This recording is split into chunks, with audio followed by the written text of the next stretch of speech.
Kang Deddy Mulyadi, Gubernur Jawa Barat, menjadi tokoh politik dan kepala daerah yang paling banyak dibicarakan oleh netizen dan masyarakat.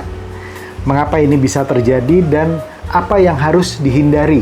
Sehingga Politician Academy menyatakan hati-hati Kang Deddy Mulyadi. Mari kita bahas bersama.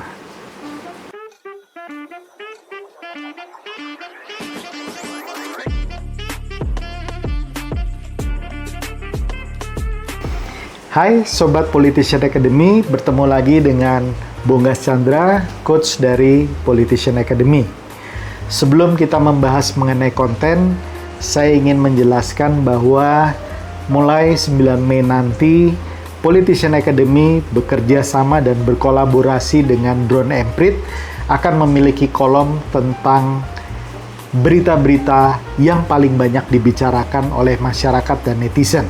Mulai 9 Mei, tunggu dalam kolom kata pade. Nah, kali ini kita berbicara mengenai Gubernur Jawa Barat Kang Deddy Mulyadi atau sering disingkat sebagai KDM. Apa yang membuat Kang Deddy Mulyadi begitu viral, begitu banyak dibicarakan oleh masyarakat? Nah, menurut saya paling tidak ada pertemuan 3 hal yang mengakibatkan Kang Deddy Mulyadi menjadi tokoh politik dan kepala daerah yang paling banyak dibicarakan. Yang pertama, tentang kepemimpinan dan gaya kepemimpinan yang populis. Di mana gaya kepemimpinan yang populis ini tentu saja sangat diharapkan oleh masyarakat dan ini sudah mulai dipopulerkan pada saat Jokowi pada waktu itu maju sebagai kepala daerah dan kemudian menjadi Presiden Republik Indonesia. Nah, gaya kepemimpinan yang populis adalah gaya kepemimpinan yang dekat dengan masyarakat, memahami permasalahan di masyarakat dan tidak memiliki jarak tertentu. Lawan dari kepemimpinan yang populis adalah kepemimpinan yang elitis.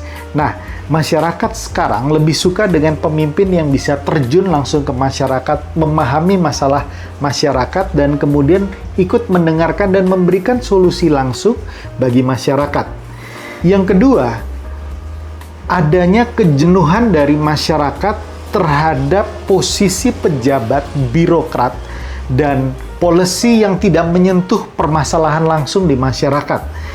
Kebanyakan kebijakan yang dihasilkan atau proses birokrasi yang dilakukan itu tidak menyentuh permasalahan di masyarakat. Nah, Kang Deddy Mulyadi di sini muncul pada saat masyarakat sudah jenuh terhadap proses birokrasi yang lambat. Terkenal sekali ada gium di dalam birokrasi, kalau bisa lambat kenapa harus dibuat cepat? Kalau bisa sulit kenapa harus dibuat mudah?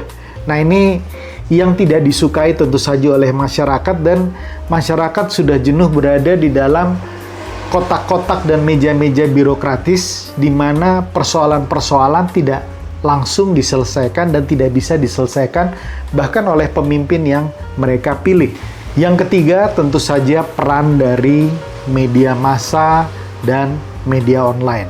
Nah, tentang peran dari media massa yang kemudian mempopulerkan Kang Deddy, saya ingat pada era 2000-an pada masa SBY di mana pemimpin atau elit di level nasional berbicara di 2 sosok saja, yaitu sosok Megawati dan sosok Prabowo. Kemudian kelompok tertentu di dalam masyarakat termasuk media sudah jenuh juga dengan ini dan kemudian memunculkan sosok baru, sosok yang bisa dianggap menjadi pemimpin masa depan dan berbicara dalam konteks nasional. Nah, pada saat itulah kemudian sosok Jokowi muncul, dieksplor habis-habisan oleh media massa sehingga kemudian menjadi tokoh nasional. Nah, kemunculan Kang Deddy, saya melihat ini dalam konteks media massa itu terjadi juga.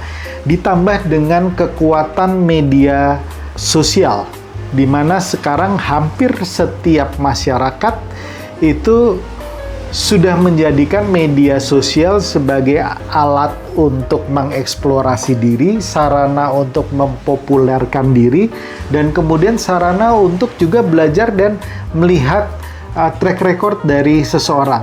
Nah, munculnya media sosial dan keaktifan Kang Deddy Mulyadi dalam memunculkan konten-konten yang menarik bagi masyarakat, yang sekaligus juga bisa memberikan solusi bagi masyarakat, ini kemudian bertemu dengan dua hal yang tadi, sehingga kemudian sosok Kang Deddy Mulyadi menjadi sosok yang populis dan paling banyak dibicarakan.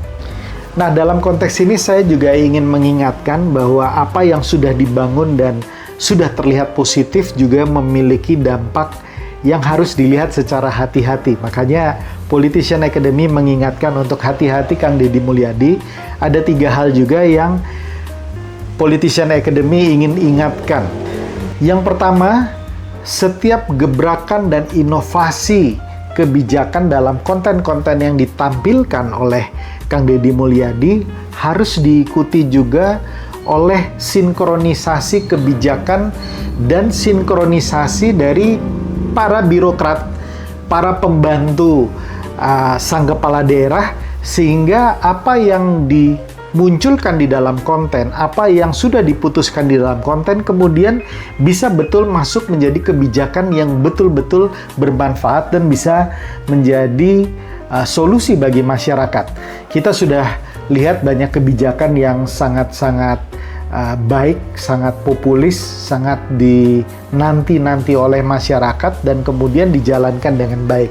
Tetapi saya juga ingin mengingatkan bahwa ada kebijakan-kebijakan yang harus berhadapan dengan mesin birokrasi dan regulasi-regulasi di level lokal yang kemudian bisa membuat kebijakan itu tidak terimplementasi dengan baik. Nah, di sini saya ingin mengingatkan bahwa gebrakan inovasi yang muncul yang sifatnya spontan di dalam konten-konten tersebut harus diikuti oleh komunikasi dan koordinasi lebih lanjut di level birokrasi di bawahnya dan kemudian di dalam regulasi-regulasi yang dihasilkan. Jadi jangan sampai kebijakan, gebrakan, inovasinya sudah baik dan ditunggu, disukai oleh masyarakat, tapi pada saat menjalankan di level implementasi menjadi lambat kembali atau bahkan tidak berjalan. Yang kedua berkaitan dengan konsistensi gerakan. Tentu saja brand image yang dibangun, personal branding yang dibangun dengan konten-konten yang banyak dan kemudian diikuti oleh mereka yang mengagumi gerakan itu dan bahkan juga membuat konten-konten lanjutan yang membela kebijakan maupun langkah-langkah dari Kang Deddy Mulyadi ini harus dijalankan secara konsisten. Nah, konsisten dalam konteks apa? Konsisten dalam konteks frekuensi yang dilakukan. Jadi jangan sampai ada kekosongan atau gap lebih lanjut. Artinya masyarakat di sini menunggu kebijakan dan inovasi apa lagi yang bisa diberikan oleh masyarakat yang bisa menjadi solusi bagi permasalahan di lapangan secara langsung. Nah, konsistensi terhadap keberpihakan kepada rakyat, konsistensi terhadap frekuensi, konsistensi menampilkan kebijakan-kebijakan yang inovatif ini bukan hal yang mudah.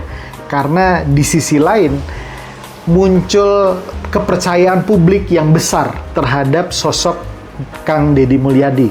Dan kalau ini kemudian tidak diikuti oleh konsistensi yang tadi saya sebutkan, maka bisa kemudian dukungan yang dimunculkan bisa berbalik menjadi bumerang. Misalnya, ada banyak kebijakan yang kemudian dijanjikan tetapi kemudian dalam pelaksanaannya menjadi sangat lambat atau bahkan tidak berjalan. Nah, ini hati-hati sekali. Makanya kembali lagi saya ingatkan konsistensi ini harus dijaga. Kepercayaan publik yang hebat, terutama masyarakat Jawa Barat dan juga masyarakat Indonesia melihat langkah-langkah dari Kang Deddy ini harus dijaga dengan konsistensi yang tinggi. Yang ketiga, hati-hati untuk tidak terjebak atau terperangkap berbicara tentang Pilpres 2029 karena ini masih jauh. Ya, karena pembicaraan di publik atau di netizen sudah berbicara mengenai sosok Kang Deddy sebagai kontender atau sebagai aktor yang akan maju di 2029. Nah, jangan terjebak masuk ke dalam situ, Kang Deddy, karena bagaimanapun juga Kang Deddy juga harus membuktikan langkah-langkah yang dilakukan itu untuk Jawa Barat betul-betul bisa berjalan dengan baik. Kang Deddy harus membuktikan banyak janji-janjinya. Kang Deddy masih perlu untuk bisa mengimplementasikan ide-ide cemerlangnya dan terlihat di Jawa Barat, sehingga kemudian Jawa Barat menjadi sebuah provinsi yang cemerlang juga, provinsi yang hebat. Nah, ini menurut saya lebih baik fokus ke situ dan jangan terjebak dan terperangkap ke dalam narasi-narasi Pilpres 2029. Ini masih lama sekali, dan kalau Kang Deddy mulai masuk ke situ, ini bisa masuk atau terselip ke dalam sebuah narasi-narasi yang kemudian menjadi tidak produktif. Nah, 3 hal itu yang menurut saya harus hati-hati Kang Deddy pegang dan tim, supaya tentu saja kita melihat implementasi terhadap kebijakan-kebijakan yang luar biasa dan cemerlang dari Kang Deddy, dan Kang Deddy bisa menjadi contoh yang baik bagi kepala daerah untuk menjadi seorang kepala daerah yang betul-betul bisa amanah, yang betul-betul bisa memberikan progres atau kemajuan positif bagi masyarakatnya, memberikan banyak kesejahteraan, terdapat pembangunan yang luar biasa di Jawa Barat, sehingga kemudian Kang Deddy bisa memiliki karir politik yang lebih baik lagi. Demikian dari Politician Academy, semoga bermanfaat dan salam kebangsaan.